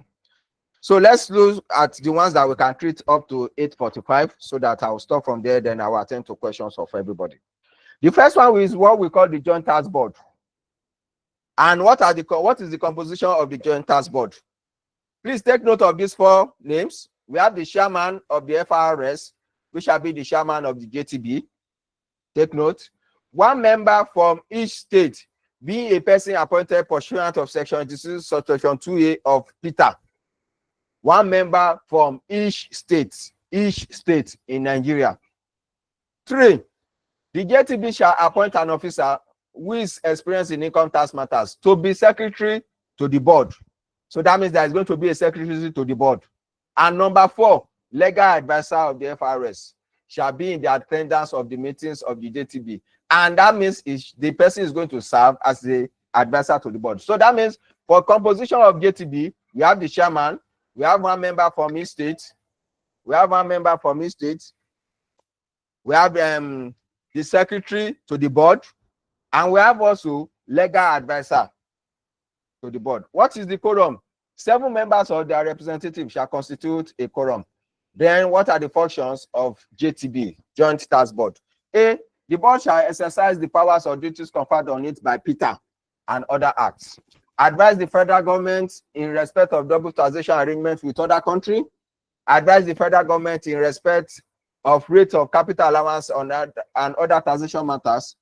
Promote uniformity both in the application of PITA and incidence of tax on individuals throughout Nigeria. Impose its decision on matters of procedure and interpretation of PITA on any state for the purpose of conforming with agreed procedures or interpretations. That is the Joint Tax Board. Don't forget, it involves the chairman of FRS and some people from FRS, legal advisor, secretary, and member each from the 36 states we have in Nigeria, 36 states from State Board of Internal Revenue and FCT Internal Revenue Service. These are the members of the JTB, and those are their powers. They are the ones that is going to be sitting down to be discussing on administration of personal income tax in Nigeria, especially determination of principal place of residence. Some years back, Ogun State government and Lagos State, Ogun State government under Mosun versus Lagos State government, Babatunde Raji Fashola, there was a time the two of them were, they were having issues, like some people that are staying in Mowe and they are working in Ikeja. Such kind of people, their tax is supposed to be remitted to Mowe. Mowe is Ogun State, right? So, but then before it was established, so a lot of companies were paying it to Ikeja. So it was JTB that sat down and discussed on these things. And also it's the JTB that used to form all the changes that you are seeing in our personal income tax. For example, in CRA, the way we are computing CRA currently, it is not the way they are computing CRA before, in some years past. It is those are their own decision, and also on personal income tax. Double taxation with agreement with other countries, that's their own responsibility. State Board of Internal Revenue. Each state in Nigeria, including Federal Capital Territory, they all have their State Board of Internal Revenue. Their State Board of Internal Revenue. And what is the composition of the State Board of Internal Revenue? We have the chairman of the State Internal Revenue Service, who is going to serve as the chairman, and it will be someone that is experienced in taxation, a member of relevant recognized professional body, like Auntie Shimamanda. She will soon be a chairman of the State Board of Internal Revenue in the state very soon. When you get there, don't forget me, Auntie Shimamanda Michael. Then the person must be appointed by the governor, subject to confirmation of the State House of Assembly. That is the number one composition. So, State Board of Internal Revenue, you are going to have the chairman of State Internal Revenue Service as the chairman, appointed by the governor, subject to confirmation by State House of Assembly.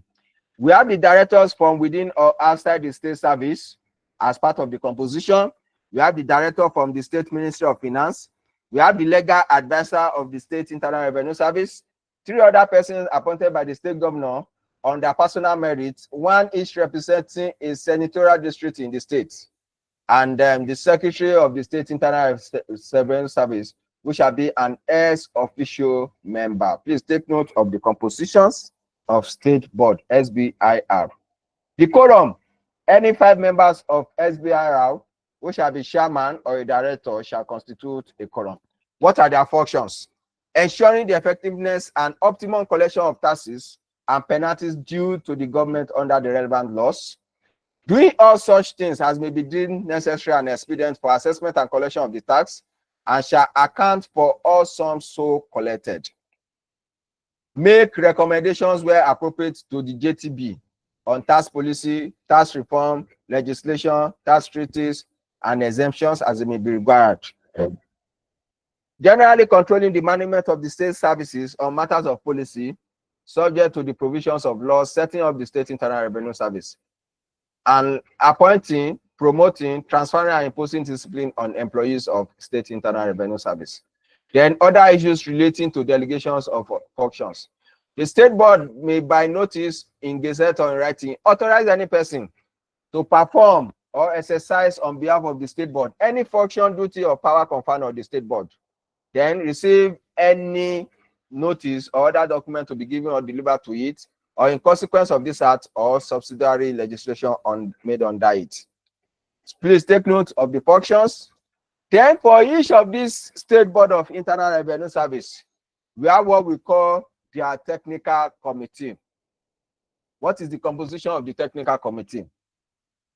The composition of the technical committee of State Board of Internal Revenue Service is just 4. Look at the composition of the JTB, but let's quickly look at the composition of State Board of Internal Revenue Service. We have the chairman of the State Board as chairman, the directors within the state service, the legal advisor to the state service, the secretary. So that means we have a chairman, we have the director, we have the legal advisor, we have the secretary. JTB, we have chairman, we have legal advisor, we have secretary. So that means you have it, these 3 in technical committee of SBIR. You have these 3 names in technical committee in composition of JTB. So if they ask you composition of JTB, you cannot remember. Just remember these 3 names straight away. Please take note. State Board of Internal Technical Committee. What are their functions? Has powers to co-opt additional staff from within the state in discharge of these duties. Consider all matters that require professional and technical expertise and make recommendations to the board. Advise the State Board on all powers and duties. attend to such other matters as from time to time be referred to it by the board. That is the function of the technical committee. Please take note, JTB, we have looked at it, State Board of Internal Revenue Service, and the State Board of Internal Revenue Service Technical Committee. Don't forget, I told you guys, for all these state administrations, you are supposed to know composition, power, that's when we get to the one that has power, you will see them, quorum, and their functions. Please take note. Take note. Question can come from any aspect. And once you know it now, you see the question, you just smile and you'll be happy. Thank you. Federal Inland Revenue Service Board, FRS. The composition, we have the chairman, which shall be a person experienced in taxation, to be appointed by the president and subject to confirmation of the Senate. Take note, SBRR, chairman also, the person must be experienced in tax, appointed by who? State Board of Internal Revenue. That one is appointed by governor, subjected to confirmation of the State House of Assembly. That one is SBRR. But for federal, by president, appointed by president, subject to confirmation of the Senate. Please take note of that. So that means for all of these boards, we have chairman. Take note. We have chairman in them. I'm helping us to know the composition easily. Next, 6 members with relevant qualification and expertise to be appointed by the president from the 6 geopolitical zones. In fact, the composition of FRS, if you look at it, if I should ask you to mention 5, you should be able to mention it easily, because the names are names that you are supposed to get familiar with. The representative of Attorney General of Federation, governor of CBN or his representative, minister of finance or his representative not below the rank of director, chairman of Revenue Mobilization Allocation and Fiscal Commission or his representatives, GMD, Group Managing Director of NMPC or its representative, Comptroller General of Nigerian Customs Service or its representative, not below the rank of Deputy General, Comptroller General, Registrar General of the CAC, Corporate Affairs Commission or its representative, the CEO of National Planning Commission or its representative.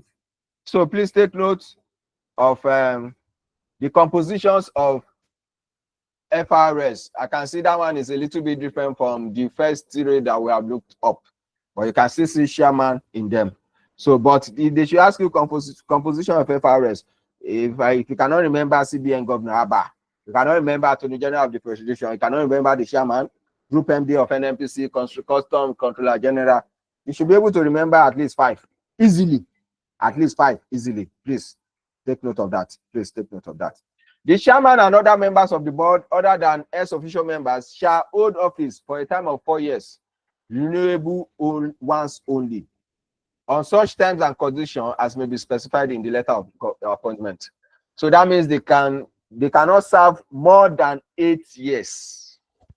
They cannot serve more than 8 years, and they may be lucky, they may not serve up to 8 years.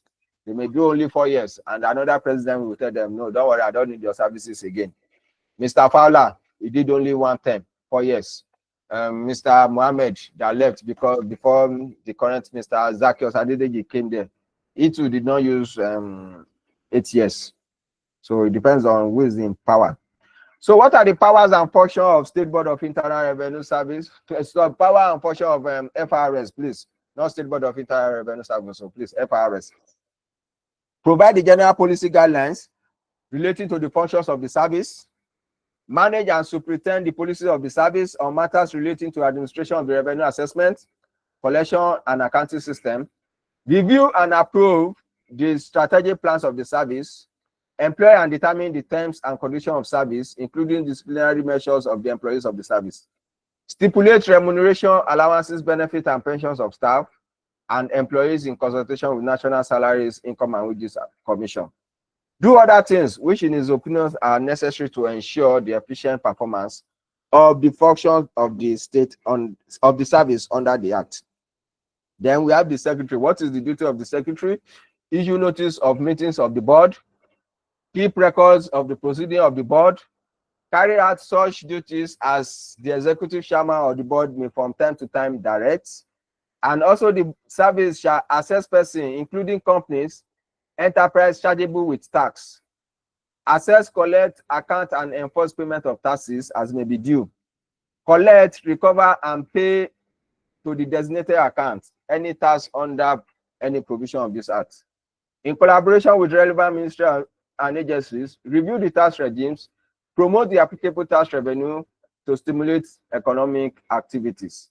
And we have done one up to the last one, undertake exchange of personnel or other experts with complementary agencies for purpose of comparative experience and capacity building. Please, you can read the rest. Just try and make sure at least you know like 5 of these their functions. Then likewise, as we have the composition of State Board of Technical Committee in State Board of Internal Revenue, we have Technical Committee for Federal Inland Revenue Service as well. And what is the composition of the Technical Committee of FRS? It is the same thing.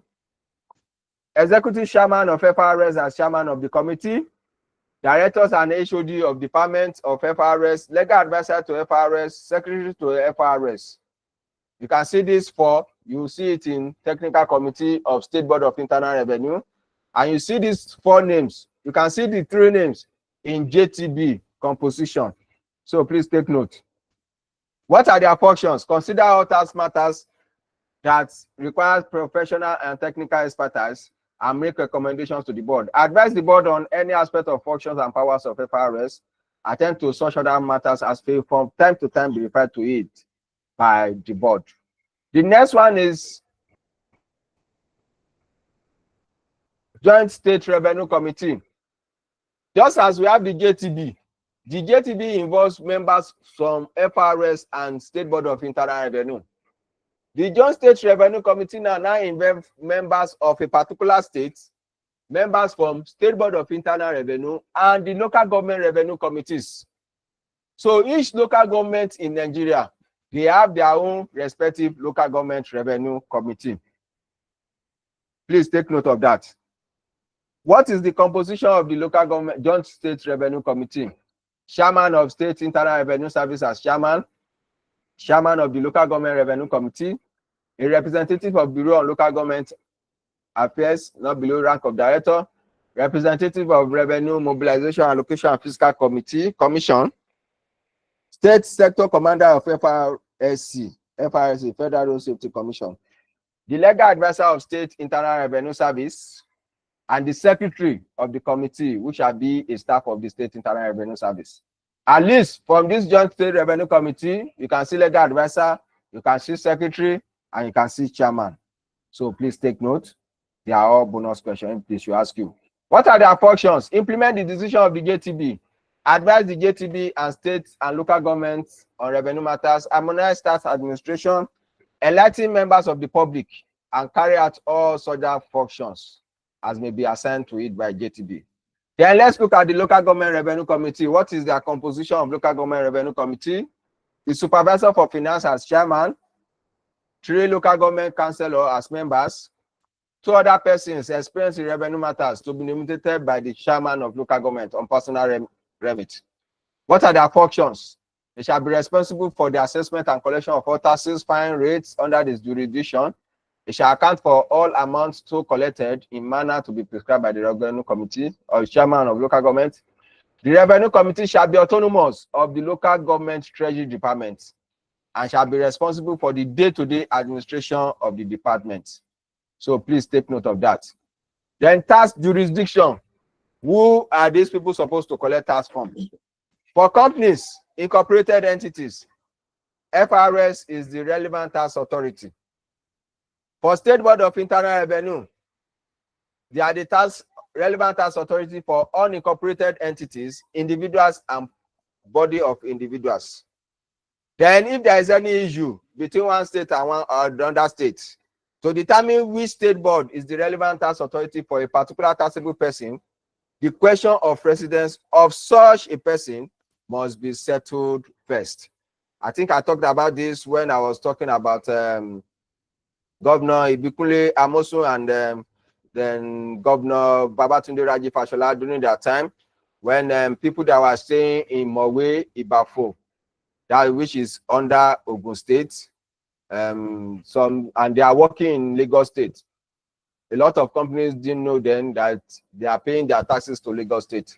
But this law specifically states that for you to know which tax authority you are going to remit the taxes of so many classes of people to, you have to take note of their principal place of residence. And I want to say this, I hope you know Agbara, and then when you cross Agbara a little, it's Ogun State. When you enter that Agbara side, it's Ogun State too. But when you cross Agbara to the other side, there is Imorugbo or something, that is Lagos State. So if someone that is staying in Agbara and working at Ijaniki, you should know the tax of such a person should be remitted to State Board of Internal Revenue of Ogun State. So we have different classes of people that will come under this. When we are going to be treating personal income tax, taxation of employment income, we are going to be looking at determination of residence of some classes of people: an itinerant worker, a salary earner, a pensioner, and so many classes of people. We are going to be looking at them very, very well. So I want to give you guys a question to look at for me. What is that question? Number one is just one question. What are the type of taxes that is collected by Federal Inland Revenue Service? What are the type of taxes that is collected by State Board of Internal Revenue? What are the type of taxes that is collected by Local Government Revenue Committee? Please, you don't need to submit it. It's just a question that I want you to attempt it. Why? I've seen a bonus 20 marks question in the Pathfinder. Why they just ask them, mention 5 FRS, 5 State Board, and 10 for either, is it 5 for FRS, maybe 8 or 7 for State Board, and the other one, Local Government Revenue Committee, was like 13. So please take note, what are the type of taxes that are collected by State Board of Internal Revenue, Federal Inland Revenue Service, Local Government Revenue Committee? So please try and work on it and try to have a proper understanding of it. So we are going to end here today. So thank you all for listening to the class, and thank you all for participating. So thank you for the emojis. Thank you so much. Thank you all for staying up to this time. So it's now for me to quickly entertain questions from others. So Auntie Rebecca, if you are still online, please. Auntie Rebecca, please, let me quickly attend to your question before I start calling people that raise up their hand. Good evening. Hello. Good evening. Good evening. Please, I would like to appreciate you for your time frame and for the field service and to the management of this online stuff. I say may God wish you all, because I think I've had understanding of this topic and all the courses so far through the online, and given a broad understanding of it. My first question is concerning the employee as a civil servant or public servant. For instance, of recent, just 2 years ago, they decided to be collecting tax, personal income tax, which is the employee tax now, added to salary deduction. Now, we have basic salary and we also have allowances, which includes rent and other things. My question is, do they charge tax only on the basic salary or both the allowance and the basic salary? That's number one question. Okay. The other question is, for instance, we go to some supermarket and receipts are given to you. Most times I observe that they'll give a total of what you bought so far, and the amount that the total of what you bought and tax it maybe 7.5, then the total, both the amount what you bought and the tax, which is the actual the total now. Now, when you now collect this, you discover that tax charge is some part has been cut off. You not be asking, you not be like, I think I've questioned why is this part cut off? Why can't I have a figure in full? Why am I having a short, but while I'm having the total of what I bought plus the tax that can make the grand total?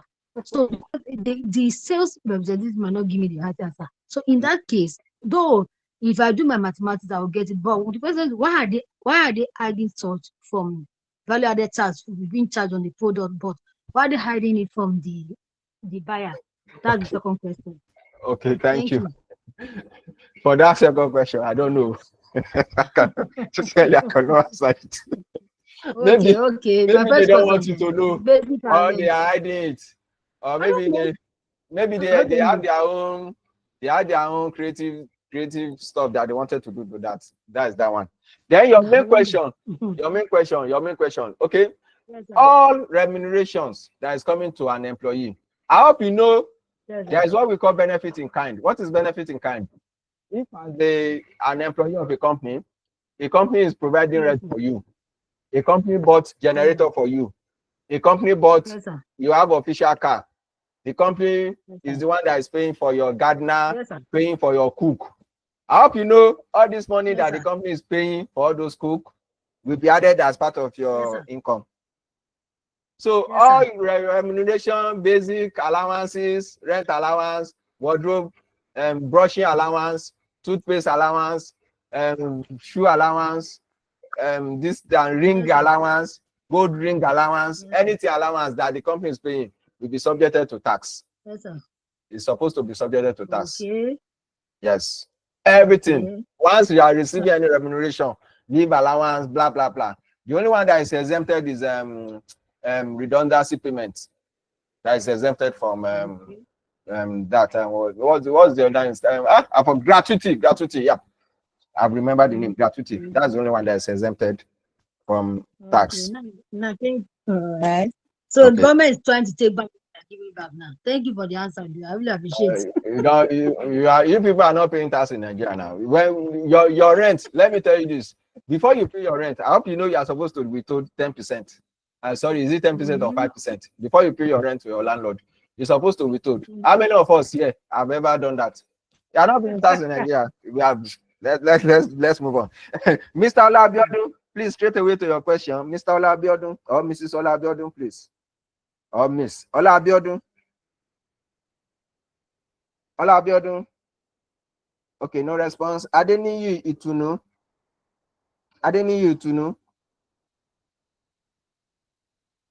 Okay. Olabiodun, yeah, quickly ask, please. Thank you. Straight to the question, please. Unmute. I can't hear you.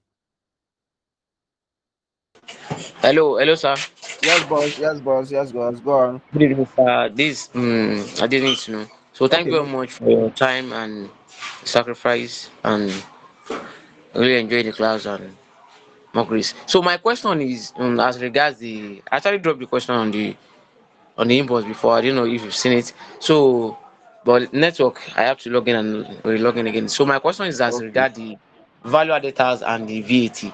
So Okay. I wanted to know who are liable to charge the VAT and who are also liable to withhold tax. You Okay. understand? In terms of in complaints and in terms of like, so that's the point. That's number one question. Then secondly is I wanted to know the type of categories of products or services that warrant a person or an individual or company to withhold tax, or also to to charge tax, to charge VAT on on product and services. Those are the two questions. I don't know if you get my question. Yes, thank you. I can. Sorry, I'm even looking at the question in the chat, so don't be angry, please. Okay. Okay, so Okay. the second one, Thank you. we are still going to be treating that when we are looking at these topics critically, VAT and withholding tax. We are going to be looking at the categories of products or services that attract Okay.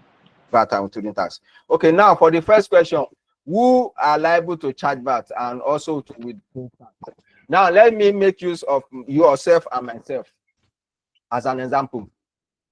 You are giving me a work to do for you.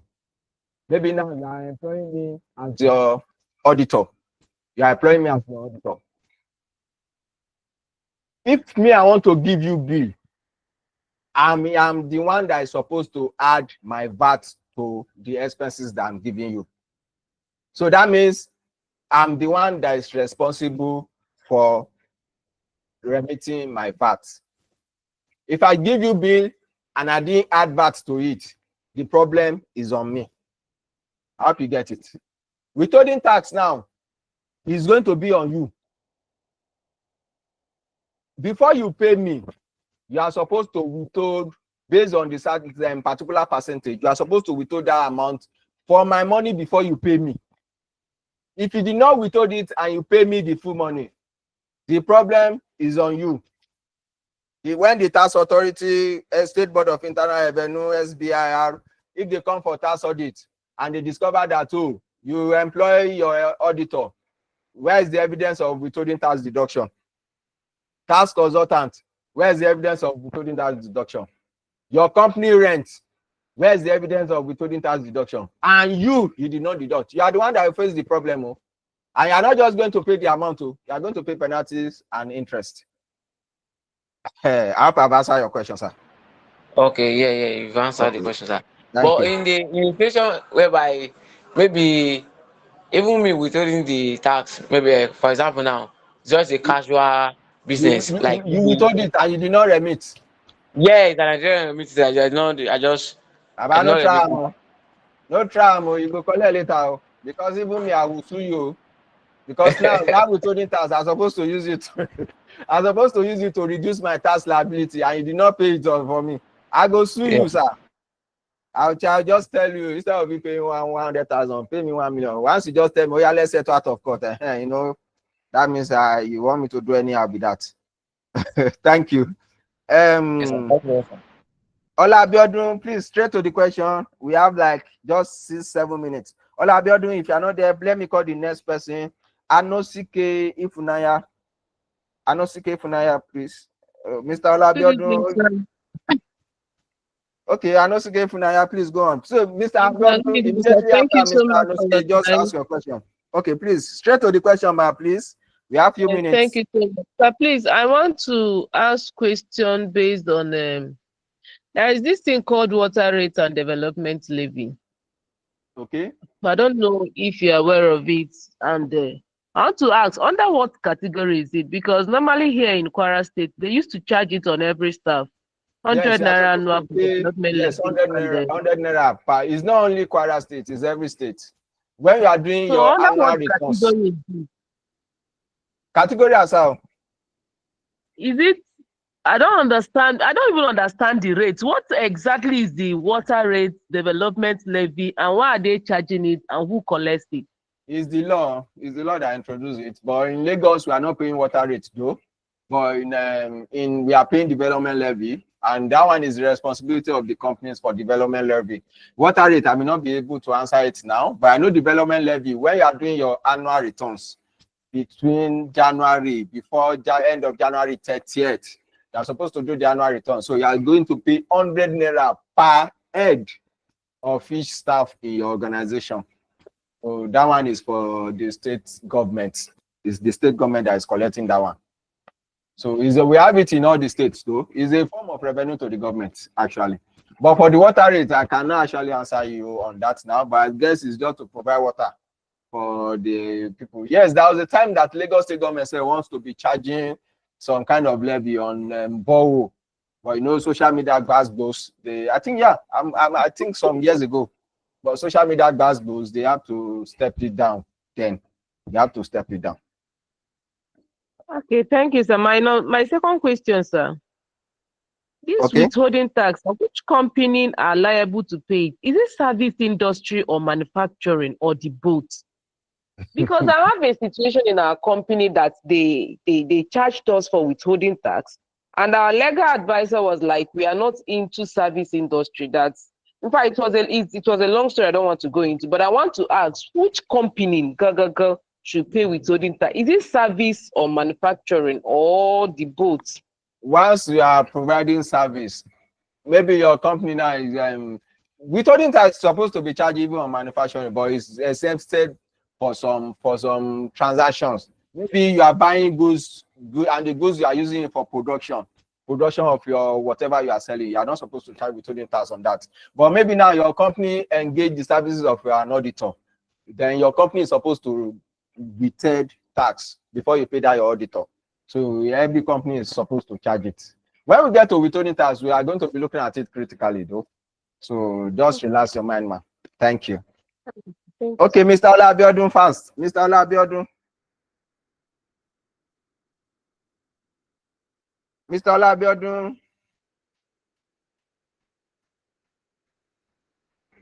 Answer your question now. Ask your question, please. Unmute yourself. Okay, Okpade Miriam, your hand is raised again. Okpade Miriam, please go on.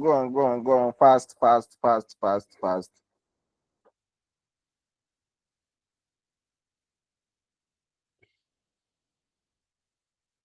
I can't hear you.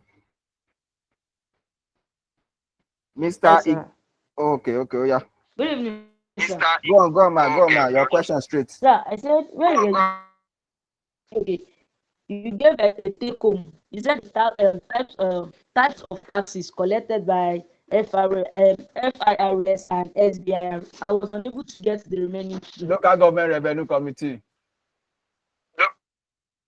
Don't worry, I'll drop it for us in our group. I'll drop it for us in our groups. Okay. Don't worry, I'll drop it for us in our group. I'll drop it for us in our group. Okay, sir. Mr. Igbayima. Thank you, sir. Thank you, Mike. Mr. Igbayima. Good evening, sir. Good evening, boss. I've had an experience where a company will pay the total gross, but then there is part of your gross that is exempted from tax. As in, if they are charging your tax and even your pension deductions, that particular portion doesn't come under tax, or it does not form part of your pension contribution. That is to say, there is part that is taxable and one that is not taxable. They've been hiding under the guise of a kind of reimbursement where they make the payment as if they are reimbursing the employee for either internal transport or something like that. Yeah. But then it comes together with your salary. It's one part of in your offer letter, it is stated like that. Wow. That part of this is your basic, and then the other part is for your office expenses and all that. It's an But then illegal there are no supporting documents It's an illegal as to what that's evasion. Yeah. But they have been doing it for some years. It depends. So are you working with tax authority? No, sir. When I left them, I joined another company. Okay. When I left them, I joined another company. I discovered that my tax liability grew up, as in it was. So I felt, as an employee, the system they were using, rather they use that on me than what they are using on me currently. Bros, I cannot answer that too. Well, what they are doing is actually tax evasion, and there is tax evasion, there is tax avoidance. So don't it's an illegal act actually. So I don't know how they are doing that, but actually it's an illegal act. I hope you get me, sir. So Mr. Tamiyu Afis. Mr. Tamiyu Afis. Yes, sir. Good evening, sir. The last question I will take. Please go on fast. Yeah, good evening. Good evening. Please, I want to ask about withholding tax. In a situation whereby we deduct the withholding tax, but fortunately for us, the vendor was unable to provide the TIN number for us to remit. Yeah. Yes. For us to remit that particular payment. For state or for FRS? For state. My brother, go and remit it. Yes, go and remit it. How are we going to treat? Go and remit it without the tax identification number. Without yes, when the person now provide the tax identification number, when the person provide the tax identification number, it's going to be wahala work. You have to be writing the tax authority so that they can give that person the withholding tax credit.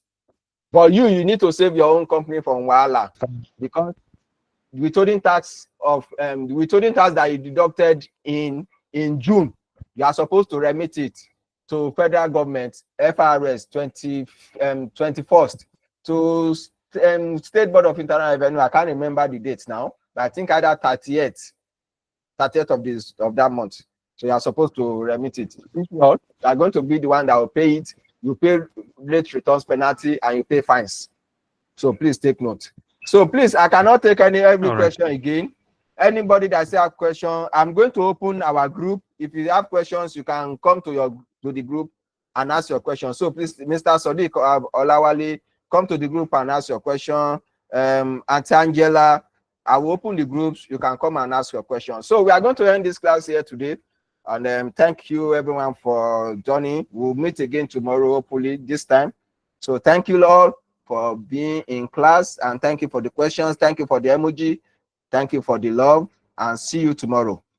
Thank you. Bye-bye.